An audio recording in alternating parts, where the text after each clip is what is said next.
Hi there. Well, we're still in Tier 3 COVID restrictions in Sheffield, so not really allowed out wild camping at the moment. Actually, outside it's misty, foggy, damp and very wet. So who would want to go camping in those conditions anyway? So I thought we would do another video from the pub shed. Now, it is not a drinking video, this one.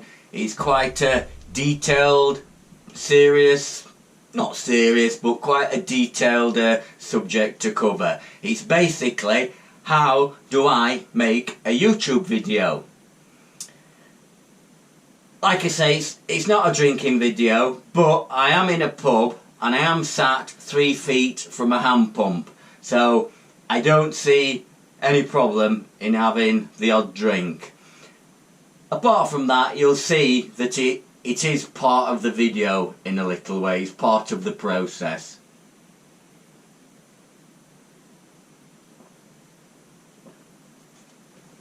Now I'm going to split the video up a bit. The first part, which is in the pub shed, we're going to look how I actually get my ideas and create a video. I mean, I've been making YouTube videos for probably about 5 years now. I'd sort of retired and had plenty of time. I always had an interest in photography. Not so much filming, it was mostly photography. And then I made my first video. It was at Derwent Reservoir, and they were doing the anniversary of the Dam Buster raid, and we got a Lancaster coming over, and I used my wife's holiday camcorder, and that was the very first one I made around 2015. Can't have been 15. When was the raid? 43, I think. So it could have been 13, so it would be quite a while ago. Yeah, it could be 6, 7 years ago. Anyway, that was my first YouTube video, and over the years I suppose I've created a system how I get my ideas and how I produce these YouTube videos. So like I say, we'll split it into inside the pub shed. We're going to look at all those ideas. I have a lot of paperwork and things like that because that's how I do it. And then the second half of the video, we're going to go onto the computer with the film editor. So if I'm going near a computer, I certainly don't want to have had too much to drink. So we'll go on the computer and I'll try and show you how I would edit a video. I've got a little scene picked and we'll edit that. Basically to show you, if you've never seen it, how an editor works. And I know out there is hundreds and thousands of people that understand how an editor works a lot more than I do. So I might pick up a few tips from you. But that's how we'll split it, and then we'll come back here. So I think I'll just finish this. I'm just going to get another drink and then we'll make a start.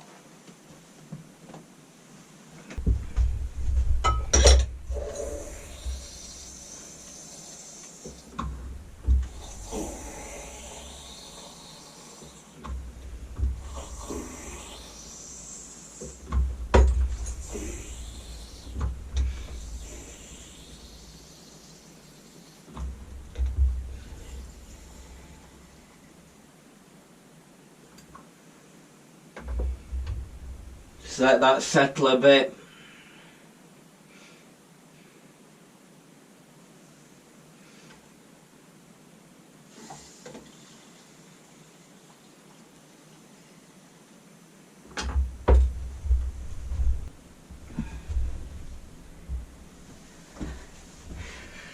That's better.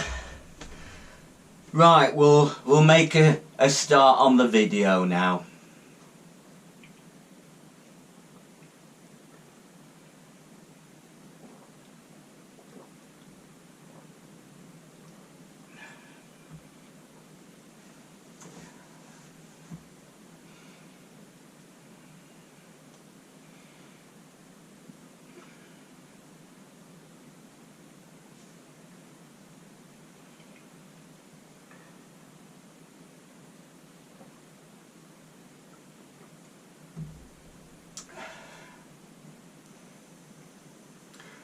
You're still there, aren't you? We are doing the video. I'm not just sat here drinking. This is all part of it. This first sort of process, it can take 1 to 2 hours or something like that. No, it's not just drinking. This is how I get my ideas. You have a couple of drinks. It opens up your imagination. My ideas start to form then. That is where all my ideas come from. I might be sat here before, I'd be sat in the kitchen, probably a couple of bottles of beer. You might sit there for an hour, and then the effects of the beer, all these ideas come to me, and you think, it sort of opens your imagination up, and you think, I know, I could camp in that field up with those woods. And then later on, why camp in a field when you can camp on a hill and you got this view? And a bit later on, why camp on a hill when you can camp on the edge of a crag? Something like that, like Chinese Wall or some place like that. And then have another drink. Why camp on a crag when you can camp in a tree? And that is where the ideas come from. So like I say, this process can take up to probably an hour minimum. I suppose we'll have to speed it up a bit.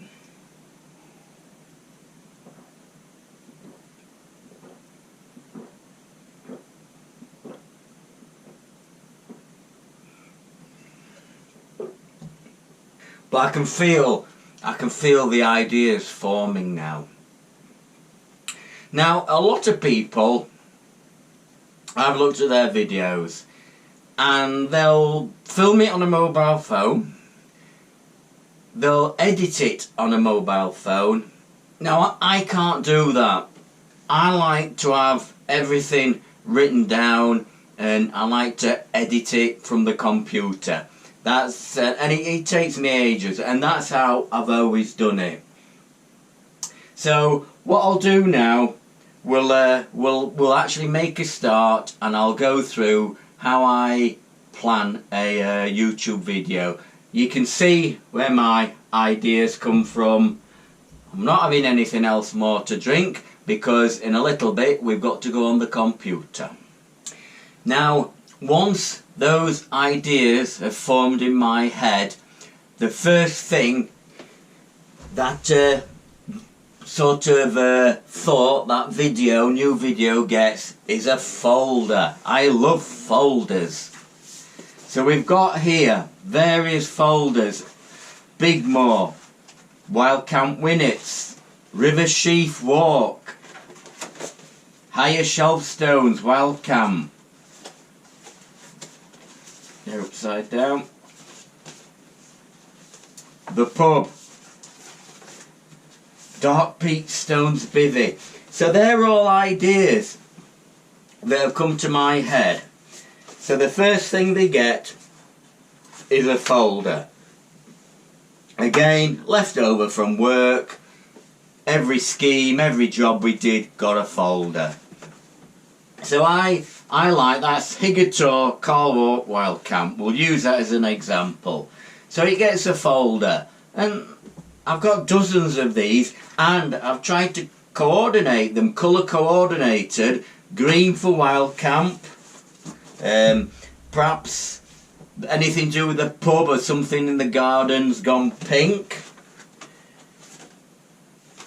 River Sheaf Walk or an Explore could be yellow. So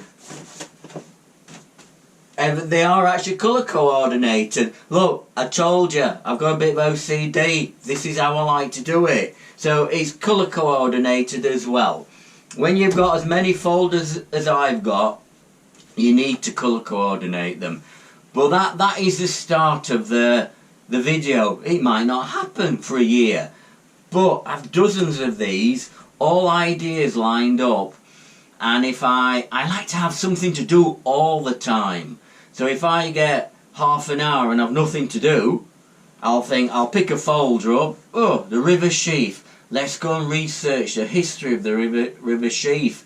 And I can read up about it, print it off, it goes in the folder. And it might be left for a long time. But I've always got lots to do. In this folder, lots of things go in here. So we've got Higator, Carl Walk, it's going to be a bivvy. It's going to be a wild camp. And then that is the start of it. And then we get lots of bits of paper in here now. I said I like me paper. So, maps. You've got to have a map if you're going on a wild camp. So I'll print a few maps off. And again, just looking at the map, that'll give you ideas. The route you're going to take. Now, in that area, it's not far from the Fox House Inn, so perhaps we could call it the Fox House Inn. So you research that a little bit. Higator, Carl Walk, there's a lot of history there. Carl Walk was a hill fort, an Iron Age hill fort. Let's research that. So that all goes in. So you can see how the folder is starting to build up. So you've got your research. So you've chosen your camp, you've researched it, your ideas are there. I have a kit list. So that's like a winter kit list. That is roughly what I'm going to take, but I add all my other stuff on. That would be like for the food and the menu. So that's an important part of a camp. The food and the menu. I know I'm talking about a wild camp, but this covers everything. It could be an explore, it could be in the pub shed. I know majority are wild camps, that's why I've sort of centred on wild camps. So I have a standard kit list, and that will vary from camp to camp. So that goes in. What have we got then? And on there would be the menu as well. I like cooking if I go on a camp. So I'm not going to cook the same things if I can. I'll try and come up with different ideas. More bits of paper here. This is a bit like, I think they call it a storyboard. So I might actually write out how I'm going to film that video. Perhaps, let me have a think. Higator. We might start at the Fox House, a quick drink. We're going to walk and head over to Carl Walk. Might do a bit of drone footage there. Carl Walk, fantastic. Let's do a bit of drone all the way round. And then we'll go up to Higator, where we might bivvy. So there's like a sequence of events, and I do write out a bit of a storyboard. So that goes in the file. I told you I go over the top, but that's the way I do it. So at the end of the day, with all the information in this file, and then you've got to think camera equipment. So that this covers, like, if it's a wild camp, it's lightweight. So it's my GoPro that I'm filming on, my little Sony RX 100, and my Sony audio recorder. So that is lightweight, and my new mobile phone, that would come with us as well. So if that was a wild camp, that's the gear we're going to take. If it was an Explore, which I know I've not done for a while, totally different. It's this sort of equipment then. It's a SLR with a shotgun mic on it. A great big mains operated 240 volt floodlight, which is up there now. But because I'm in a tunnel, I have a battery with an inverter, and I can run the 240 volt flood lamp off a battery which I hang on a tripod. So there's loads of different gear. So again, all that information goes in the folder. and that starts to build up for every, call it a project, every little YouTube video, the information is starting to build up now. And then after all that planning, something unexpected will happen. You'll go up onto Kinder thinking I've got it all planned, I've over planned it, and then a gale force wind hits you, or there's snow when you get up there, or there's torrential rain all night, and then that might become the major part of the video. So you've put the effort into planning it, but something like it rains all night and you get flooded. Some people do that. Or you get up there and there's a snowstorm, unbelievable snowstorm, and they're probably the best videos when it's the unexpected things that happen. But I do like to plan in detail for any video. So now we've done the wild camp, the explore, the train journey. We've actually done all the filming. We're back at home. What do we do with all that information? Look, I told you I like everything written down. That's the way I like to do it. Just move these out the way. Now this is just me. I like everything written down so I'm ready to go on the editor, and you do have a lot of information. I've even got a special stapler. I get a couple of pieces A4, bump, and I make up like a little booklet like that. Now that all the information goes in here.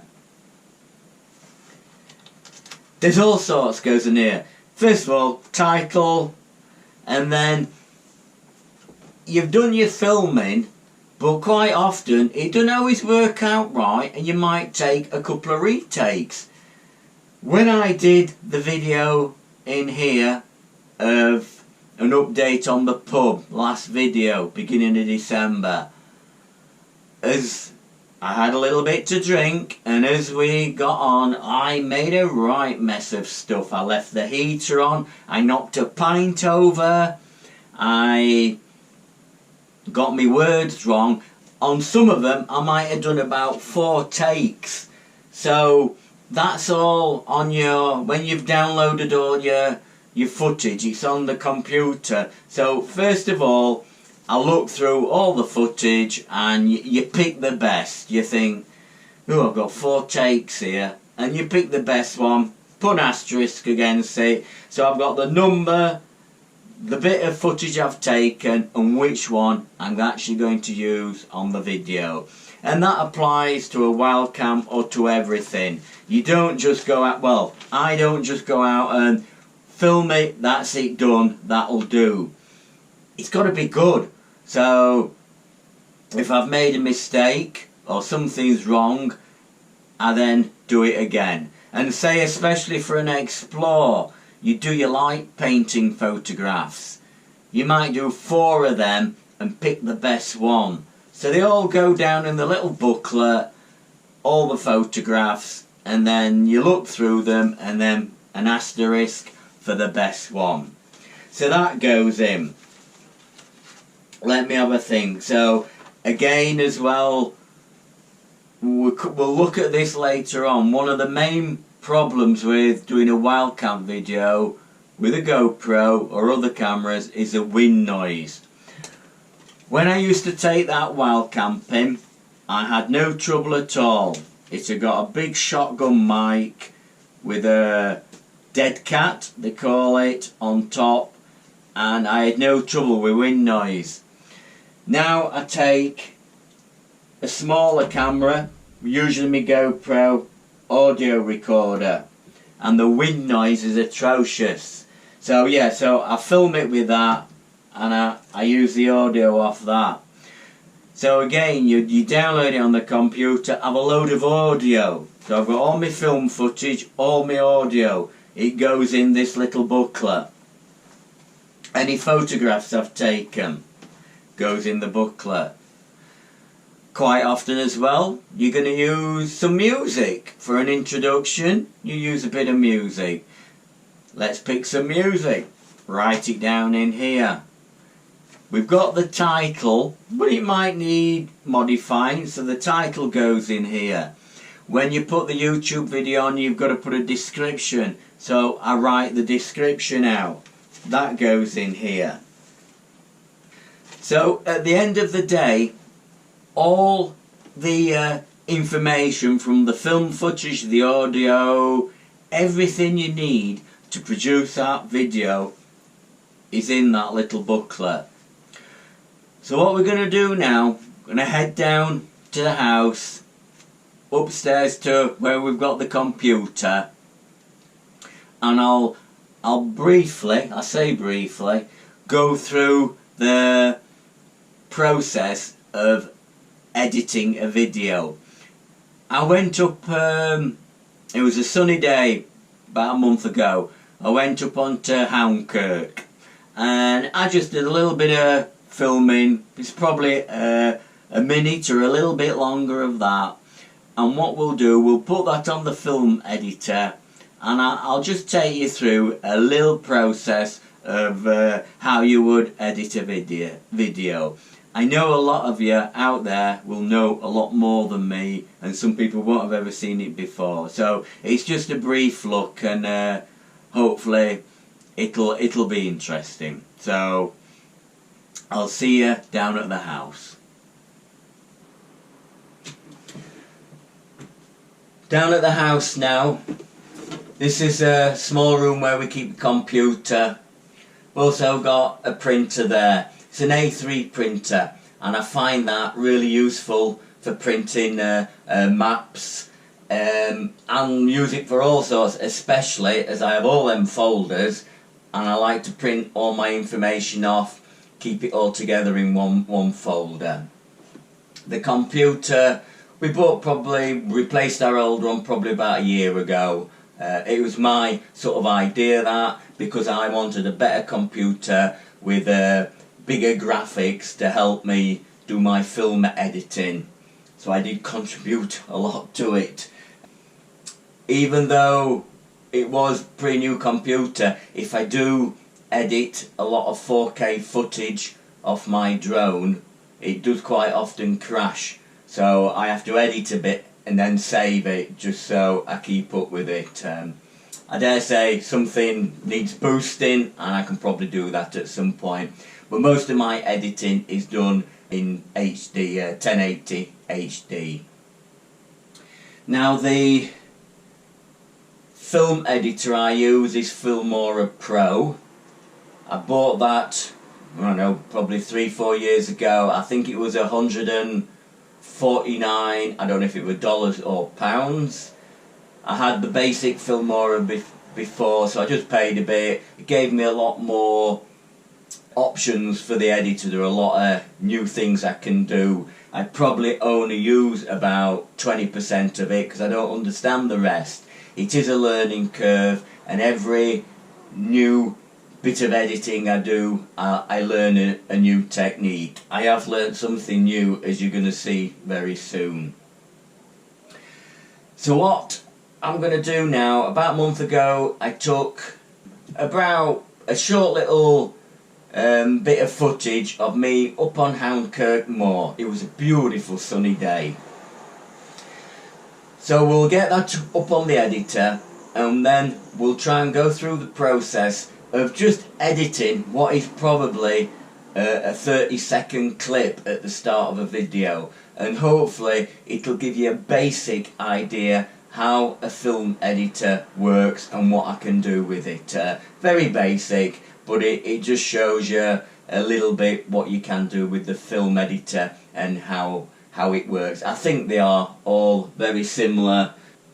So by rights, got my little booklet, and that has got all the information of say a wild camp I'd done. So from that we should be able to create a video.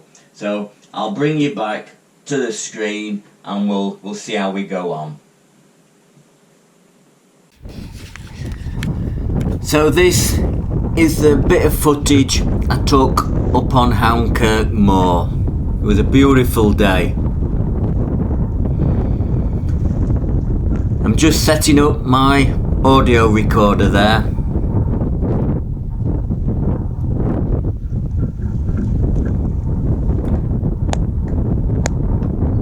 And that is what we use to sync the audio to the video footage. Because as you can hear, the little video clip, the audio is being ruined by wind noise.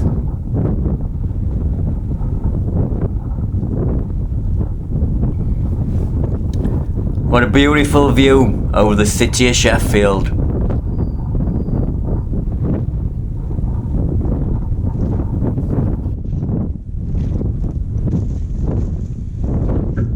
Hi there. By filming this short sequence, I'm hoping to show you some of the techniques I use on my video editor to produce my YouTube videos. I'll see you in a little bit. Hopefully you can see my editor screen on the computer, and you can see me as well.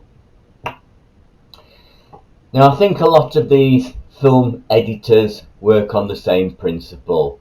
You've sort of like a main timeline down here, and this is where you import all your media and you actually edit the video. You'll see in a bit, but this screen is what will work off when we've some media down here.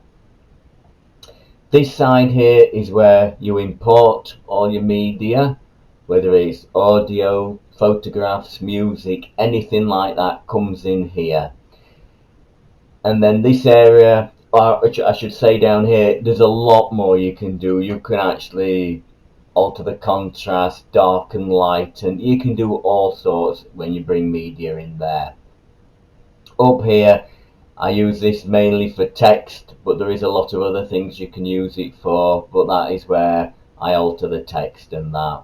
And this central panel where I'm actually sat, I can actually bring a bit of video up there, probably just cut a little bit out and then bring it down to the main timeline down here.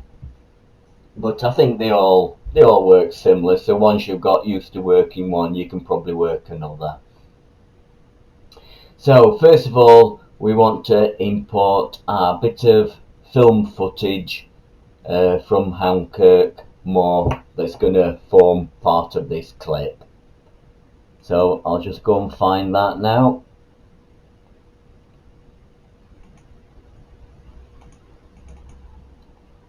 Let's get the look in my little booklet, and I should have the number of that clip.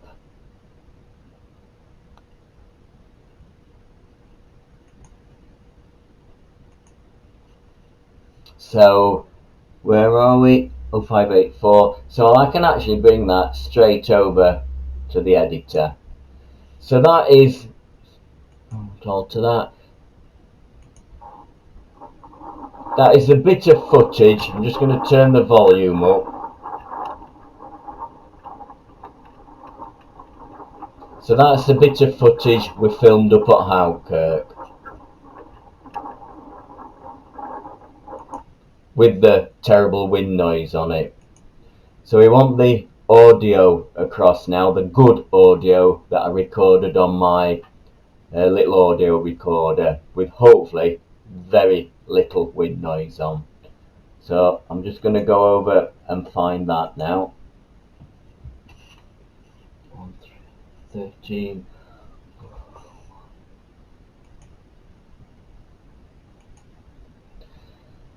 So that's my audio.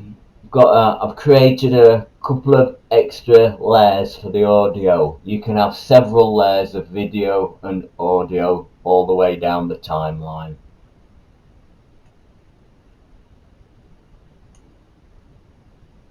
So that's my audio imported onto the timeline.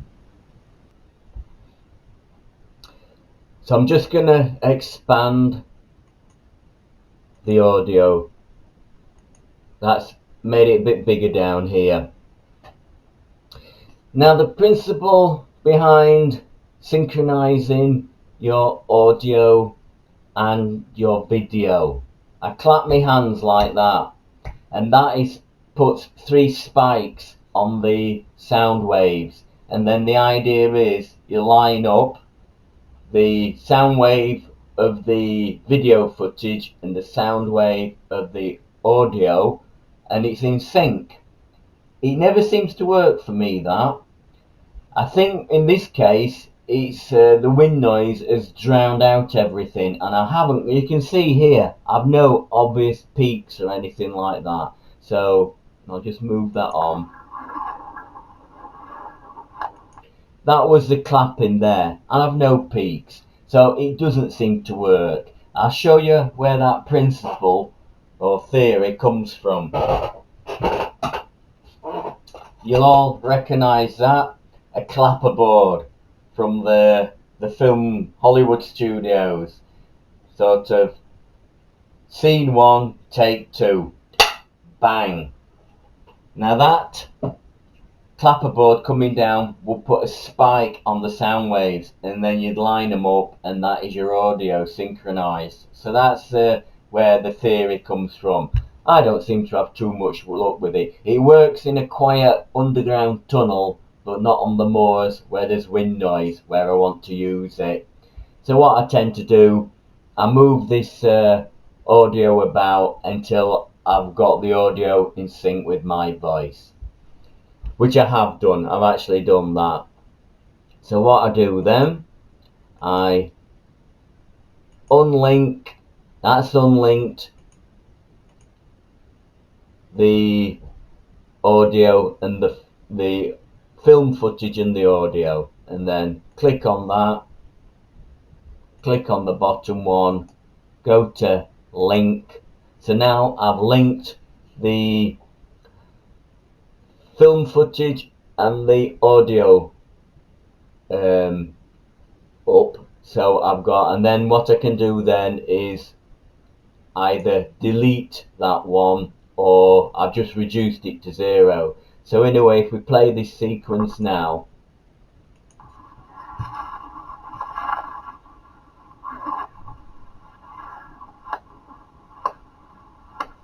what we've got there, we've got the film footage synchronized with the audio of my sound recorder. So hopefully I've got rid of the wind noise there. So next thing to do, I want to start this little scene when I'm stood on the rock there. So I'm going to cut out this bit beforehand. So if we go to the cutter, cut there, remove, cut there, remove that, ripple delete gap, and that brings it up to the beginning of my little scene. I'm just going to put this audio back to medium size. Just reduce that. So on the timeline now, we've got the start of our little video sequence. Now, what we might need is some music for an introduction. That always goes down well. So we need to import some music now. I'll find my music, YouTube music. So that is the music brought over, and that's on the timeline. So we'll play the sequence again. I'll turn that up a bit so you can hear it.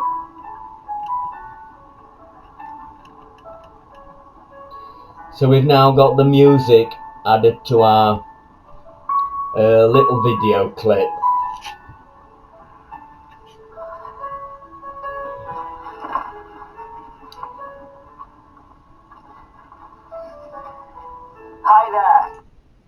So I don't want the music playing over my voice. So we're going to cut the music at about that point.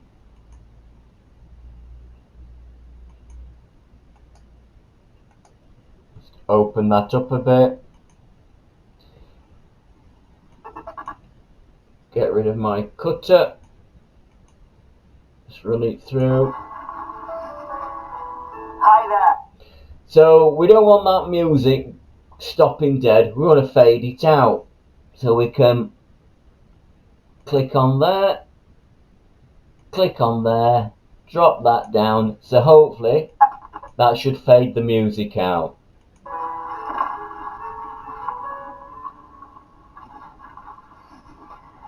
Hi there.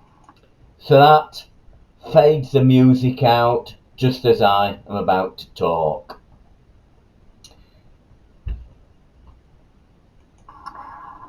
By filming, And we've got rid of the wind noise as well.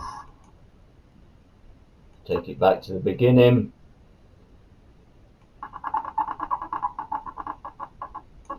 So, as this is a introduction to a new video, we want a title. So let's put a title in. Text. So I think we'll simply call this Houndkirk Wildcam.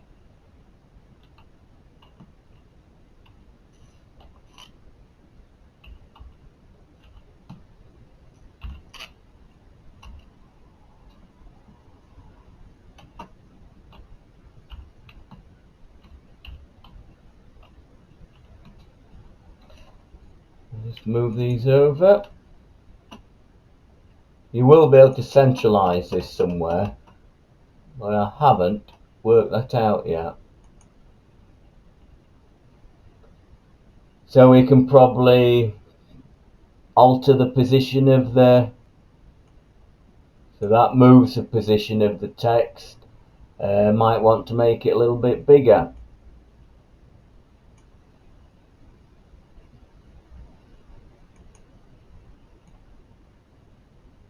We'll have it there. So that is getting your title in. How long have we got that title?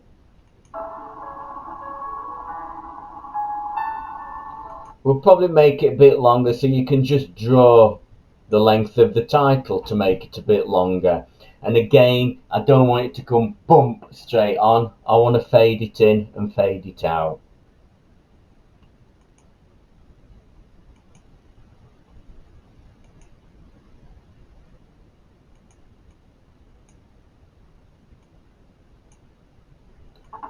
So we always, you put something on, then you got to run it backwards and forwards. So we'll just check we've got that in.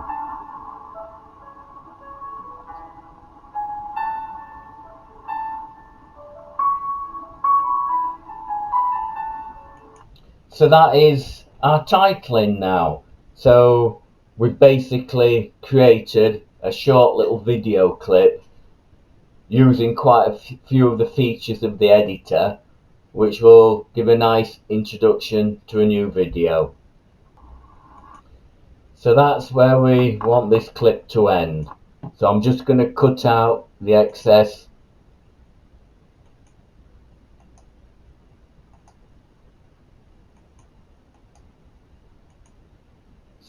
So that's probably a 30, it's about a 45-second clip which will introduce this new video.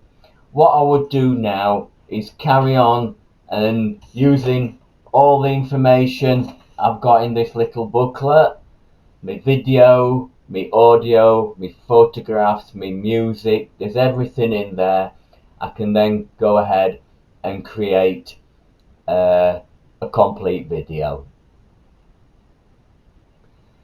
So I'm gonna go ahead and export that now. So we'll pick down here YouTube 1080, that's good enough. Start exporting. So that will export that short little, well, what would be a full video, but in this case it's a short little clip. That'll export that to my files. What I'll do now, I'll show you the finished video clip.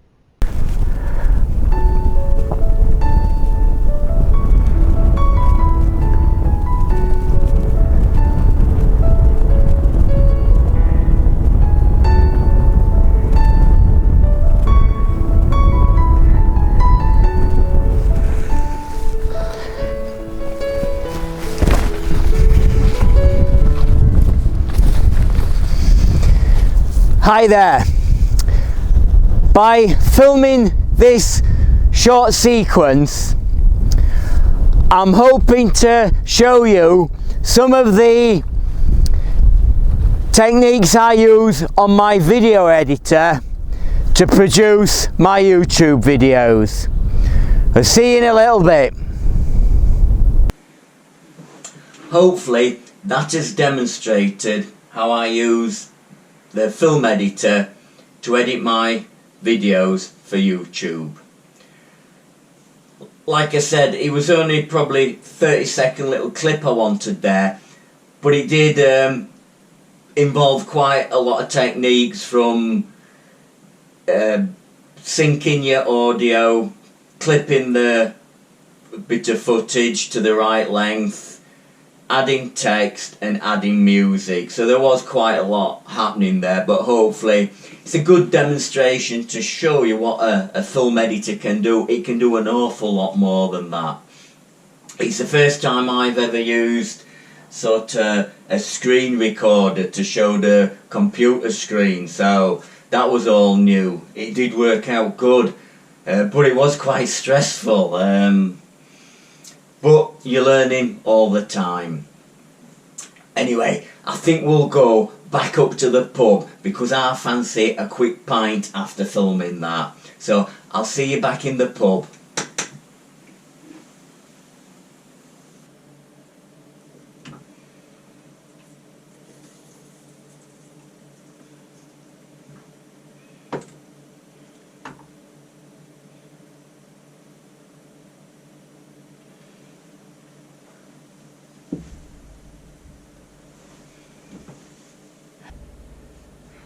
Been looking forward to this.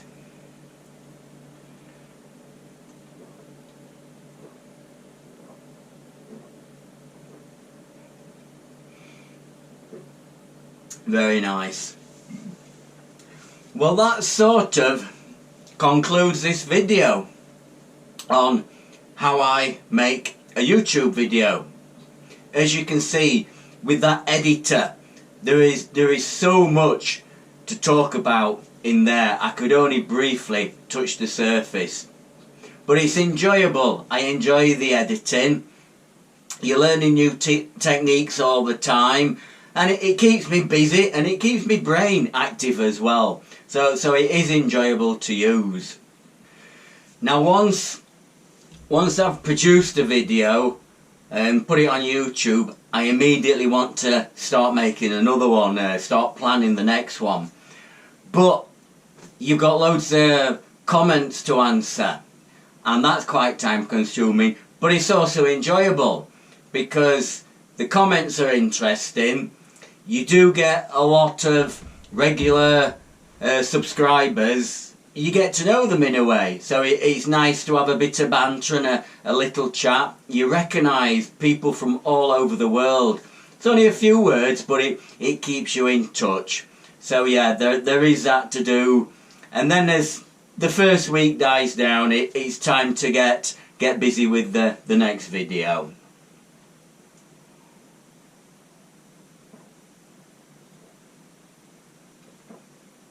Now, as you can probably see, I do go over the top with the planning side. I wouldn't say it's necessary, but it's how I like to do it. I've always enjoyed planning in detail. It's just part of me. But yeah, that is not probably normal to plan in that great detail. But I'm retired, I've all the time in the world, or I don't feel like I've got much time. But yeah, I should have plenty of time, and I like to fill it with things I enjoy doing. So I think we can say this video has now come to an end. I know they do keep getting longer, so I better shut up and get off. So if I can thank you for watching, I wish you all a Merry Christmas, or as best it can be, and all the best for 2021. And let's hope it's a better year, we get everything sorted out, and we can all get back to a normal style of living. Cheers. See you next year.